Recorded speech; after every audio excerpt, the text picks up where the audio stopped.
Uy, ano gagawin niyo sa Pasko? Kami, marami kaming pagkain, chocolate, regalo. Gusto niyo ba? Oo, ano gagawin mo sa Pasko? Ano, banding-banding lang tapos salo-salong kakain. Sa akin, promise ni Daddy, uwi daw siya ng Pasko at bibigyan niya daw ako ng maraming laruan. Tara, uwi na!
Tara, upo muna tayo dito.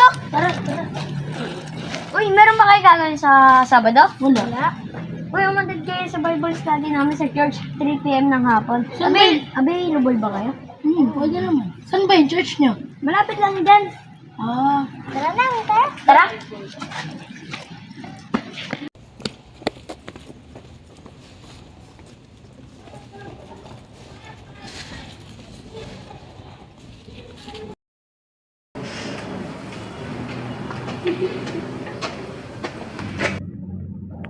Hello, pwede makalpo?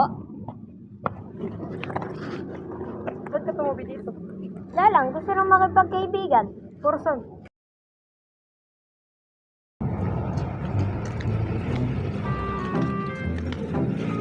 Ano ba? Ba't ka ba sunod-sunod sa akin? Gusto mo nang makipagkaibigan. Yung way. Wait lang, i-invite lang kita sa Bible study namin. Wait! Bible study? Ayoko nga eh. Ayoko eh. Iniimbitahan lang kita para makinig ng salita ng Diyos, lalo na magpapasko na. Pasko, di ako naniniwala sa Pasko. Bala ka nga dyan. Para sa Diyos yon!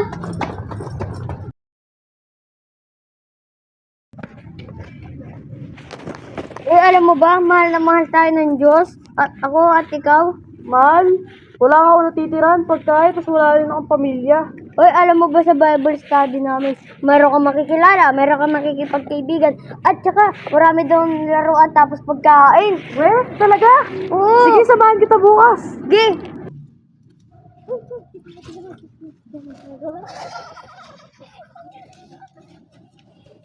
Bye-bye, uwi na muna ako. Uy, nandyan pala kayo. may kaibigan na pala, boy. Ina-invite ko lang naman siya sa Bible study. Kahit na, baho-baho nun eh. Hindi nyo kasi naiintindihan. Kahit na, di na kami pupunta.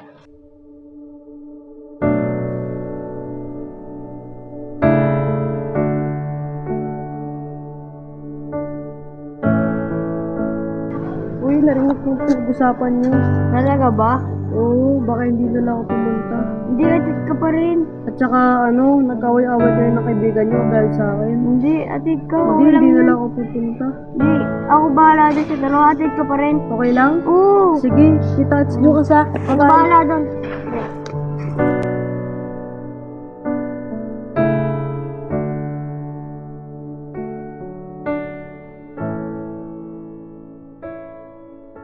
Purihin ng Panginoon, alam ko na pinagpala ang bawat isa sa atin, sa buong linggo. Amen? Amen. Ayan. Kaya ngayong hapon, hayaan nyo na ibahagi ko sa inyo kung ano nga ba ang pinakamahalagang utos ng Panginoon sa atin. So, ano nga ba ang pinakamahalagang utos sa Panginoon sa tingin nyo na magagawa ninyo para mabigyan natin ng kaluguran nito? Hello, Kael. Good afternoon. Ayan. So, ito, sinasabi dito, sa Mateo chapter 22 verse 37, sumagot si Jesus, ibigin mo ang Panginoon mong Diyos ng buong puso mo. Ayan. Pastora. Meron po akong inimbite dalawang klase at isang kaibigan po. Oh, wala naman. Sige, tapak natin. Nakakaroon ka rin. Kailan sila dadating dito? Bukas po. Makakasama. Makita rin natin yung mga kasama. Opo. Taga saan yung mga kaibigan? Hindi ko po alam. Basta dito lang po sila. Hallelujah, Lord. Hallelujah, Father God. Panginoon, maraming pong salamat sa mga blessing na natanggap ko sa mga magulang ko, sa mga kapatid ko, pati na din po sa mga kaibigan ko. Panginoon, lagi mo po sila samahan at ingatan, lalo na po ngayon na nagtatampo sila sa akin.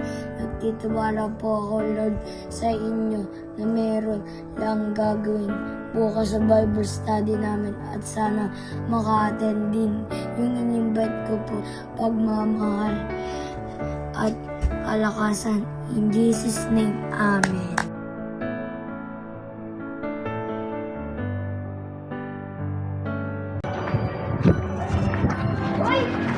Uy! Nandito pala kayo? Attend pala kayo? Siyempre, kaibigan ka namin eh. Siyempre, nandito talaga ako. Tara! Tara! Tara!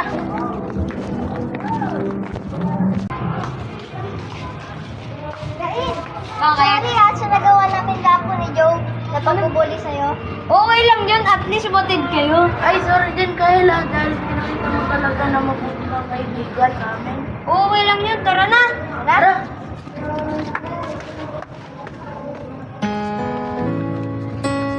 Amen. Praise the Lord. Mga nakakano ay pinag-aralan natin. Kung ano nga ba Bless the Lord, oh my soul, oh my soul, and worship His holy name. Sing like never before, oh my soul, and worship Your holy name. The sun comes up, it's a new day drawing. It's time to sing His song again. Whatever may pass and whatever lies before me, let me be singing till the evening Praise the Lord. comes. Ayun po paalang umaga sa bawat anak ng Diyos. At Merry Christmas po sa bawat isa. Pwede po natin batiin at mga katabi. Sir Kilan. Amen. Thank po ang Panginoon.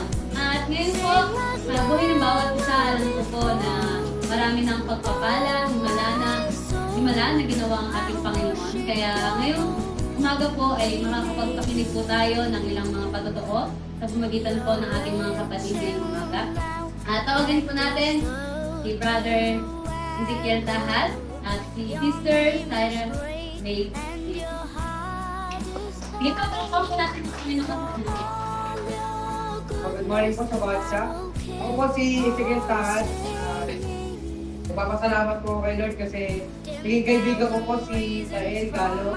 Noong bata po kami at nagpapasalamat din po ako dahil ginamit po niya na Lord upang mapalapit po ako sa paanan sa puso ni Lord. At nagpapasalamat din po pala ako dahil hindi po dahil kay Lord ay hindi po mababago ang aking buhay.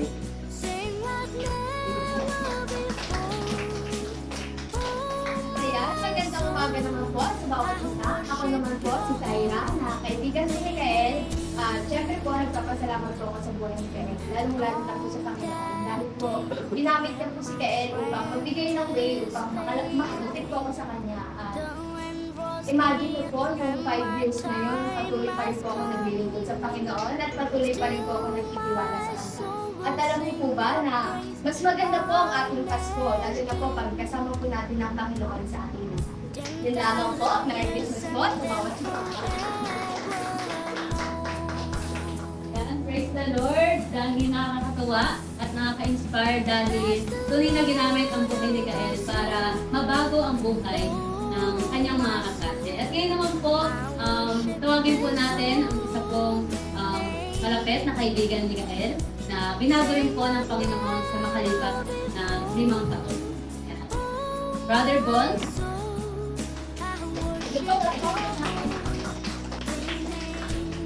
Merry Christmas po sa bawat isa. Nakakita po sa panambahan ito.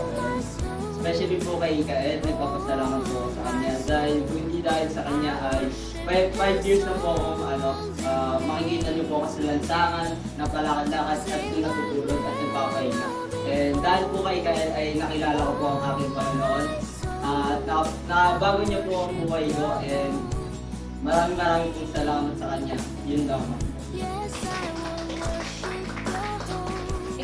tunay nga na napakabuti ng ating Panginoon dahil gumagamit siya ng mga tao para mabigyan tayo ng panibagong pag-asa, panibagong buhay na ayun na kahit hindi man maganda ang ating mga dinaranas, but praise the Lord dahil tunay na nakikita natin ang katapatan ng Panginoon na hindi bumabase ang Lord sa anumang rumi sa ating katawan, but tumitingin siya sa bawat puso na nasa atin. Kaya ngayon naman po, tawagin po natin ang ginamit ng Panginoon sa bawat kanyang mga kaklase, sa kanyang kaibigan. Brother Gael,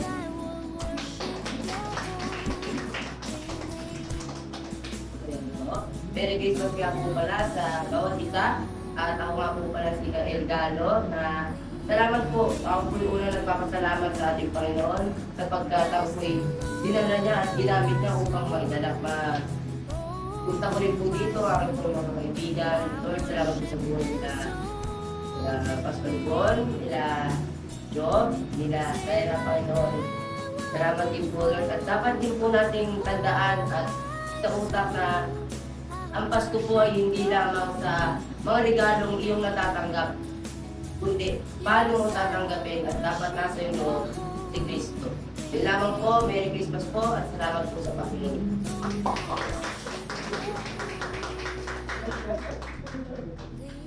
Amen. Isa pa po natin palakpakan ng Panginoon.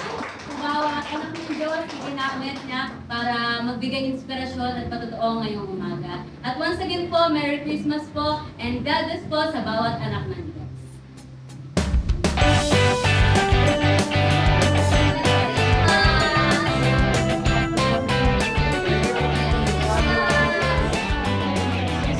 Hello mga kids! Hindi sa pera, hindi sa pagkain, at hindi sa regalo. Ang tunay ng kahulugan ng Pasko, alam mo kung ano? Ang pagmamahal sa atin ni Kristo. Kaya magmahalan tayo mga bata. At Merry Christmas para sa inyo. God bless! Bye!